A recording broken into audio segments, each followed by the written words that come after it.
बिस्मिल्लाहिर्रहमानिर्रहीम। My dear well wishers, अस्सलाम वालेकुम। उम्मीद है आप सब खैरियत से होंगे। आज 2-3 बर्निंग इशू हैं जो आपसे डिस्कस करने हैं। सबसे पहले तो ये लेक्चर का जो मसला है कि जिनका रिटन टेस्ट होना है, जिनकी एडवर्टाइजमेंट 2 दिसंबर को आई थी, फिर 26 दिसंबर को आई थी, तो ये रिटन टेस्ट कब हो रहे हैं और क्यों नहीं हो रहे। तो मैंने पहले आपसे कहा है कि मुझे कभी उम्मीद है कि मार्च में हो जाएंगे, लेकिन डियर वेल विशर कुछ सिनेरियो तब्दील हो रहा है। उसकी वजह एक तो ये है कि जिनको एज रिलैक्सेशन की सहूलत नहीं मिली, यही लोग जिनका जिक्र किया है, तो वो अपने तौर पे भरपूर कोशिश कर रहे हैं और उन्हें करनी भी चाहिए, उनका हक है। अगर उन्हें हक नहीं मिलता तो हक तलफी होगी, जो मैं भी नहीं चाहता और आप भी नहीं चाहते। तो उन्होंने एप्लीकेशन दी हुई है डिफरेंट क्वार्टर्स में, जिसमें CM भी शामिल हैं, हमारे चेयरमैन PPSC भी शामिल हैं और चीफ सेक्रेटरी साहब भी शामिल हैं।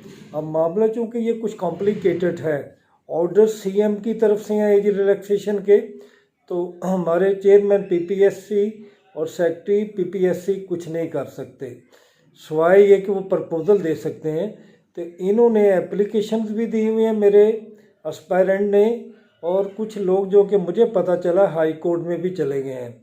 अब यकीनन इस मामले पे इनको स्टे मिलने का काफ़ी चांसेस है कि सिर्फ 1-2 हफ्ते की वजह से किसी को हक ना देना, ये कानून में इसकी कहीं भी गुंजाइश नहीं है।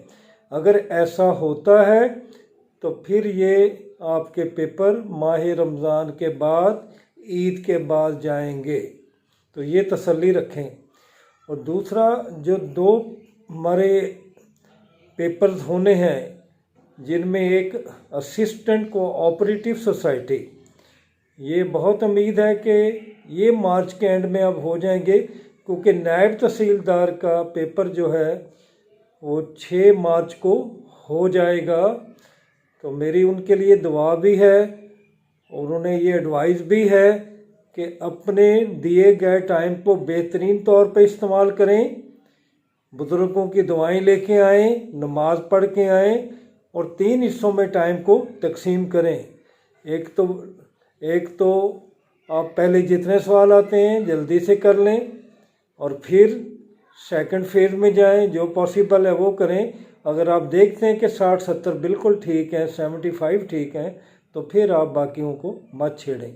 तो ये दोनों पेपर के साथ आपने ऐसा ही करना है, इंग्लिश के साथ, GK और कंप्यूटर के साथ भी। तो इंशाल्लाह जिन्होंने मेहनत की है, अल्लाह ताला जिन पे मेहरबान है, वो कामयाब ठहरेंगे। तो डियर वेल विशर, एक और जो अहम इशू है उसकी तरफ कि SNGED के रिटन टेस्ट आ गया, मेरिट आपने देख लिया, अब इंटरव्यू के लिए आप जा रहे हैं, वो भी नहीं, मार्च में ही चले जाएंगे, मिड मार्च के अराउंड में। तो उनकी तैयारी, पहले भी कहता हूँ, जिस सब्जेक्ट में आपने मास्टर किया है, BA किया है, उसे भी अच्छी तरह से देखें, और इसके अलावा जो जॉब के मतल्लका रिलेटेड क्वेश्चन है उन्हें भी देखें, और पाक स्टडी को इग्नोर ना करें, इस्लामियात को इग्नोर ना करें, और करंट अफेयर को इग्नोर ना करें। ये बहुत ज़रूरी मामलात हैं। लेक्चर के हवाले से एक बात रहेगी, मुझे दोबारा कहना पड़ेगी कि मेरे कुछ एस्पायरेंट कह रहे हैं कि ये अल्फ़ाबेटिकली ऑर्डर के तहत होते हैं और इंग्लिश का कैसे हो जाएगा। No, it is not through alphabetically order. आम तौर पे 2 एक स्मॉल पेपर होते हैं और साथ ही एक बड़ा रख दिया जाता है। तो अगर ये होते हैं और ये रिट के मामला नहीं परवान चढ़ते, तो फिर इंग्लिश का मैं अब भी कहता हूँ कि उसके होने का चांसेस हैं। एजुकेटर के बारे में मेरे एक एस्पायरेंट ने कहा कि इनका बजट नहीं है। तो my dear well wisher, advertise आते हुए, इनके टेस्ट वगैरह होते हुए बजट के महीने भी आ जाते हैं, आ जाएंगे। और लेकिन मैंने ये सुना था कि इनकी एलोकेशन लास्ट बजट में हुई थी, लेकिन ये लोग डिले करते करते इस स्टेज पे पहुंच चुके हैं। और एक बात जो है कि रिज़ल्ट इस्लामियात, उर्दू, एजुकेशन, ये नहीं आ रहे, इनको आना चाहिए किसी वक्त भी, 2-4 दिनों में, 1 हफ्ते में आपके सामने ये रिज़ल्ट होंगे। असिस्टेंट के बारे में, पुलिस के बारे में आप बहुत टची हैं, बार बार क्वेश्चन आ रहे हैं, तो वो यकीनन आपका ये मामला ही ऐसा है, अच्छी पोस्ट है। लोग पहले 48 सीट, फिर 77 सीट, 121 सीट पे लोगों की नज़र है।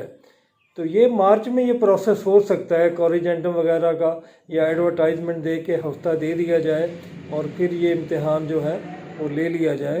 तो अगर शुरू में ही आजकल में ही कोई कॉरिजेंडम आ जाता है तो फिर इस महीने हो जाएंगे, वरना ये भी फिर ईद के बाद ही जाएंगे, क्योंकि अप्रैल के महीने में मुझे कुछ पॉलिसी लगती है कि ये कोई बड़े पेपर नहीं लेंगे, लेकिन इंटरव्यू का सिलसिला इनका सारी रहेगा। और एक फिर मेरी रिक्वेस्ट चेयरमैन साहब से कि जिस तरह फेडरल पब्लिक सर्विस कमीशन में आंसर की दे दी जाती है या कार्बन पेपर का इस्तेमाल का भी कुछ सिलसिला है, तो हमारे अगर पीपीएससी में इस किस्म का सिलसिला हो जाए तो हमारी तमाम परेशानियां ख़त्म हो जाएंगी। तो इधर भी आना चाहिए। अब 13 तारीख को 10 जनरल पेपर आ रहे हैं, जिनमें असिस्टेंट पब्लिक प्रोसिक्यूटर वगैरह है, जिनमें डिप्टी डायरेक्टर फील्ड्स है, वेटरनरी के हैं, वेट के हैं, स्टैटिस्टिकल ऑफिसर के हैं। तो 13 के बाद जो अगला आ रहा है 20 को, शायद वो असिस्टेंट का हो जाए, कोऑपरेटिव सोसाइटीज़ का हो जाए, नहीं तो उससे अगले हफ्ते इम्कान है। तो ये कुछ माय डियर ये मामलात हैं जो आपसे शेयर करने थे। लोकल गवर्नमेंट का मामला अभी खटाई में है, गवर्नमेंट उसके बारे में कोई पॉलिसी वादा नहीं कर सकी, तो ये भी बहुत बाद में चले जाएंगे, ईद के बाद में चले जाएंगे। आखिर में फिर आपके लिए कुछ बातें जो कि मैं समझता हूँ अच्छी हैं वो कर रहा हूँ। आप जब मायूस होते हैं तो मुझे इससे बड़ी तकलीफ़ होती है। मैं कल ही कोई एक पोस्ट देख रहा था जिसमें उन्होंने बहुत अच्छी बात बताई, जो कि मैं अपने लफ्ज़ों में बताता हूँ और इस्लामिक पॉइंट ऑफ व्यू से बताता हूँ। अब शेर जो है ना, वो किसी तरह जंगल का बादशाह नहीं लगता, क्योंकि उसका कद भी इतना नहीं है जितना हाथी का है या ऊँट का है। वो इतना क्लेवर भी नहीं है जितना लियोपर्ड वगैरह हैं, वो इतना चालाक भी नहीं जितना कि लूमड़ी है, और इस किस्म की उसमें कोई खूबी नहीं है। लेकिन वो जंगल का बादशाह कैसे है? किसी ने उससे पूछा तो उसने जवाब दिया कि मुझे लगता है कि मैं जंगल का बादशाह हूँ और मैं बादशाह हूँ, और फिर मैं इसी तरह रिएक्ट करता हूँ।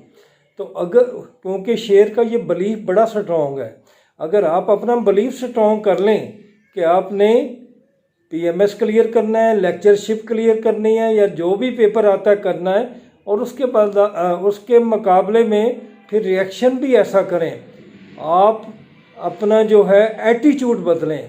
क्योंकि जब आपका बिलीफ स्ट्रॉन्ग होता है तो एटीट्यूड चेंज हो जाता है, प्लान चेंज होता है, एक्शन चेंज हो जाता है। इंसान जैसा सोचता है वैसा ही बनने की कोशिश करता है। हमारा बिलीफ तो इनसे भी ज़्यादा स्ट्रॉन्ग है।